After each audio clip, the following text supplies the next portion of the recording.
вакилони парлумони Тоҷикистон созишномаи грантии миёни Тоҷикистону Бонки ҷаҳонӣ ки беш аз $11 миллион барои муқовимат бо COVID-19 пешбинӣ намудааст, ҷонибдорӣ намуданд. зимни муаррифии ин созишнома вазири молияи Тоҷикистон гуфт, ин маблағ ба самтҳои гуногун равона хоҳад шуд.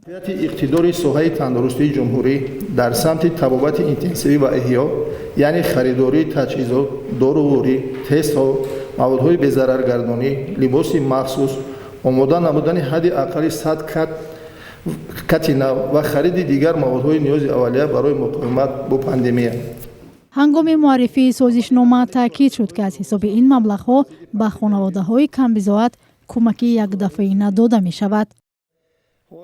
бо таваҷҷӯҳ ба хуруҷи коронавирус дар кишварҳои ҷаҳон, вазири тандурустии Тоҷикистон гуфт, ҳоло арзиши баъзе дастгоҳҳои тиббӣ афзоиш ёфтааст. пеш агар як-ду моҳ пеш агар нархи як дастгоҳи нафазии сунъӣ агар баробари фаслен $10,000 буд дар ҳисоб меёна, ҳозир ин баробар қариб $100,000, $150,000 ва ғайра шуд. яъне ки ба маротиб аллакай нарх боло рафтааст.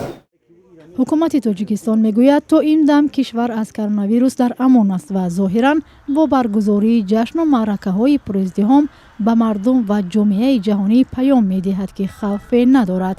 аммо аз сӯи дигар бахши иқтисодиву молиявии идораҳои давлатии Тоҷикистон аз кишвар ва созмонҳои байналмилалии молӣ барои мубориза бо ин вирус кӯмакҳои молиявӣ дархост карданд ва ба таври фаъол бо онҳо дар ин робита музокирот пеш мебаранд.